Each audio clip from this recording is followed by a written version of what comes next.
Hi viewers, welcome to our channel. ప్రస్తుతం మనతో పాటు ప్రముఖ పొలిటికల్ అనలిస్ట్ కృష్ణకుమార్ గారు ఉన్నారు. వారితో ఒకసారి మాట్లాడదాం. నమస్కారం మేడం. నమస్కారం మేడం, కోమటిరెడ్డి రాజగోపాల్ రెడ్డి గారు ఒక సెన్సేషనల్ కామెంట్స్ చేశారు. సో సచివాలయం అసెంబ్లీ రెండు ఒక దగ్గర ఉంటే బాగుంటుంది, అందుకోసమని ఎన్టీఆర్ ఘాట్ని తీసేసి అక్కడ అసెంబ్లీ కడితే ఇంకా బాగుంటుందని ఆయన తన అభిప్రాయాన్ని అయితే వ్యక్తం చేశారు. ఇప్పుడు దీనిపైన విమర్శలు అయితే వస్తున్నాయి మేడం. మళ్ళీ అసెంబ్లీ కట్టడమా, ప్రజాధనం వృధా అవుతుందన్న ఆ కోణంలో వస్తుంది, మళ్ళీ ఎన్టీఆర్ ఘాట్ని తీసేయడమా అన్నట్టు కూడా నందమూరి అభిమానులు మనం చూస్తున్నాం. మరి ఆయన చేసిన ఈ కామెంట్స్ ని మీరు ఏ విధంగా చూస్తారు? పిచ్చి ముదిరింది రోకలు చుట్టండి అన్నట్టుంది.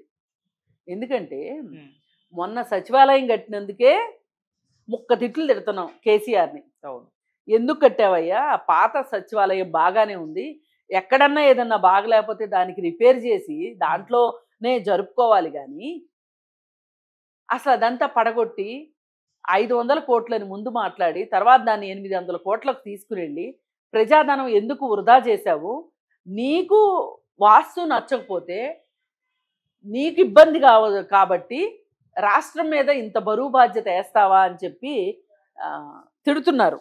ఈ రోజుకి తిడుతున్నారు. అసలు మీరు కూడా తిట్టారు. ఇప్పుడు ఈ కోమటిరెడ్డి రాజగోపాల్ రెడ్డి ఎవరైతే ఉన్నారో ఆయన ప్రాతినిధ్యం వహించిన పార్టీ ఎన్నికల సందర్భంగా చేసిన ప్రచారంలో ఇది కూడా ఒక భాగం. మరి అలాంటప్పుడు మీరు ఏ నోటితో ఇప్పుడు అసెంబ్లీ ఇది కట్టాలంటారు? అక్కడ నాకు అర్థం కాదు. ఆల్రెడీ అసెంబ్లీ బిల్డింగ్ బ్రహ్మాండంగా ఉంది. అసలు అది ఒక హెరిటేజ్ బిల్డింగ్ లాగా చక్కగా ఉంది. అలాంటి హెరిటేజ్ బిల్డింగ్లో అసెంబ్లీ జరుపుకోవటం ఏదైనా సముచితం. అలాంటిది మీరు అది వదిలేసి అది పడగొట్టేస్తారా, అది ఉంచుతారా, అది వేరే విషయం.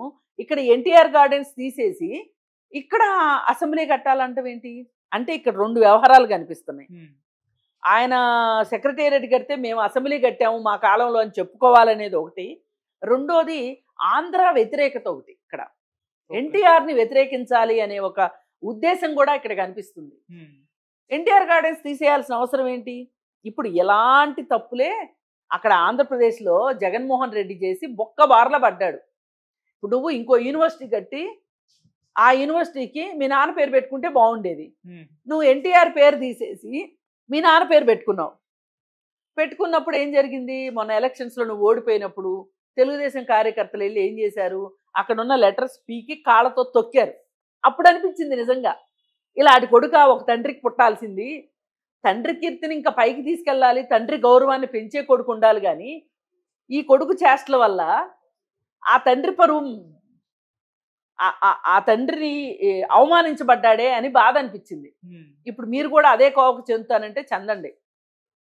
రేపు మీ గురించి కూడా ఇలాగే మాట్లాడుకోవాల్సి వస్తుంది. నిక్షేపంగా ఉన్న అసెంబ్లీని వదిలిపెట్టి ఇప్పుడు అసెంబ్లీ కట్టాలంటే, అలాంటి అసెంబ్లీ కట్టాలి అంటే ఆ టైప్లో నీ 500-600 కోట్లు ఈజీగా అవుతాయి. లేదు 100 కోట్లే అవుతాయి. ఎందుకు 100 కోట్లు వృధా చేయాలి? బిల్డింగ్ ఉంది కదా, ఆ బిల్డింగ్ పడిపోతే అప్పుడు చూసుకోవచ్చు. ఇప్పుడు ఉస్మానియా హాస్పిటల్ కూలిపోతుంది, ఇంకో ఉస్మానియా హాస్పిటల్ కట్టుకుని దిక్కు దివాణం లేక చేస్తున్నాం మనం. కనీసం దాన్ని బాగు చేసుకోవడానికి కూడా మనకు చేత కావట్లా. అది ఒక హెరిటేజ్ కన్స్ట్రక్షన్గా దాన్ని ఉంచుకోవటం కూడా మనకు చేత కావట్లా. అలాంటిది ఇప్పుడు నువ్వు కడతానంటావు. ఎంత గొప్పగా ఉందంటే అంత గొప్పగా ఉంది. అసలు మీకు ఎన్టీఆర్ మీద ఎందుకు ఇంత అక్కసు? అసలు ఆంధ్ర వాళ్ళ మీద ఎందుకు ఇంత అక్కసు? ఇప్పుడు మొన్నటికి మొన్న పొంగులేటి శ్రీనివాసరెడ్డి మాట్లాడుతూ అసెంబ్లీ ఆంధ్రప్రదేశ్ అమరావతి మునిగిపోయే ప్లేస్ అది, అక్కడ ఇన్వెస్ట్ చేసే వాళ్ళందరూ పునరాలోచించుకుంటున్నారు, ఏదైనా సేఫ్ ప్లేస్ ఏదన్నా ఉంది అంటే హైదరాబాదే, అక్కడ ఇన్వెస్ట్మెంట్ చేసిన వాళ్ళు భయపడిపోతున్నారు, అదే తెలంగాణలో అయితే గనక ది బెస్ట్ ప్లేసు ఇండియాలో, ఎక్కడ ఇన్వెస్ట్మెంట్ చెయ్యాలి అంటే తెలంగాణనే అని అనుకునే పరిస్థితి ఉంది తెలంగాణకి అని చెప్పి మాట్లాడాడు. నీ గొప్పలు చెప్పుకుంటే అక్కడ బాగోని విషయం నువ్వెవడో చెప్పడానికి అసలు నీకెందుకు అంత తొందర, అంత నోటి దురుసెందుకు? పెట్టుబడులు రాబట్టుకుని ఇక్కడ పరిశ్రమలు తెచ్చుకుని ఇక్కడ కట్టుకుని ఇక్కడ ఉపాధి తెచ్చుకోండి, అభివృద్ధి పడండి. ఎవరు వద్దంటారు మిమ్మల్ని? ఆంధ్ర సంగతి మీకెందుకు? అసలు మీకు ఏమన్నా కొంచెం బుద్ధి జ్ఞానం ఏడిస్తే మీరు ఆలోచించాల్సింది ఏంటి అంటే, అభివృద్ధి చెందిన హైదరాబాద్ను వదిలిపెట్టి ఆంధ్రప్రదేశ్కి అన్యాయం జరిగింది, ఆంధ్రప్రదేశ్ మనతో సమానంగా అభివృద్ధి చెందాలి. ఇప్పుడు అన్నదమ్ములు విడిపోయారనుకోండి, అన్న ఏం కోరుకోవాలి? తమ్ముడిని నాకంటే చిన్నోడైనా త్వరగా నాలాగా అభివృద్ధి చెందాలి అనుకోవాలి. ఇప్పుడు ఇక్కడ అంతా అభివృద్ధి చెంది అభివృద్ధి అంతా పళ్ళెంలో పెట్టి మీకు తినడానికి ఆరగించడానికి ఆంధ్ర వాళ్ళు ఇస్తే ఒక రకంగా అంటే కంబైన్డ్ ఆంధ్రప్రదేశ్ అని నా ఉద్దేశం. అంతేగాని ఆంధ్ర వాళ్ళే వండి అక్కడ ప్లేట్లో పెట్టారని కాదు. మొత్తం హైదరాబాద్ లో పెట్టుబడులన్నీ కేంద్రీకృతమైనవి. సంస్థలన్నీ ఇక్కడ ఉన్నాయి. 31 కేంద్ర సంస్థలు ఉన్నాయి హైదరాబాద్ లో. ఆర్మీ కావచ్చు, డిఆర్డిఎల్ కావచ్చు, డిఆర్డిఓ కావచ్చు, ఇంకా నోరు తెరిసి ఇప్పుడు తార్నాక నుంచి ఉప్పలకి వెళ్ళే దారిలో ఎన్నో ఉన్నాయి. అలాగే రాజేంద్ర నగర్ వైపు వెళ్తే ఎన్నో రైస్ రీసెర్చ్ సెంటరు, అలాగే వాలంటరీ అని వాటర్ అండ్ న్యాచురల్ రిసోర్సెస్ సంబంధించి ఎన్ఐఆర్డి. అసలు మీ ఒకటేంటి, ఎంతో అభివృద్ధి చెందింది హైదరాబాద్. దీని విషయంలో హైదరాబాద్కి అన్యాయం చేయాలని ఎవరూ అనుకోలే. బహుశా ఆంధ్ర వాళ్ళ స్వార్థం కూడా ఉండొచ్చు, అది వేరే విషయం.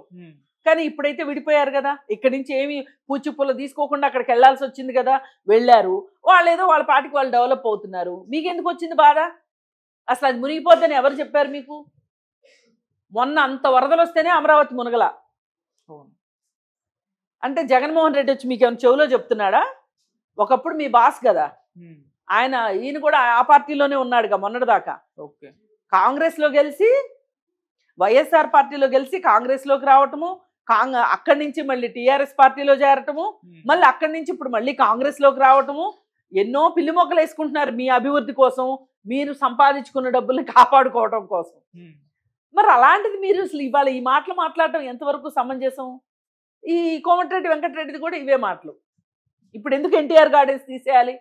ఇప్పుడు అక్కడే అసెంబ్లీ కట్టాలి అంటే కూడా సెక్రటేరియట్ లో చాలా ఖాళీ ప్లేస్ ఉంది, కట్టుకోవచ్చు అక్కడ.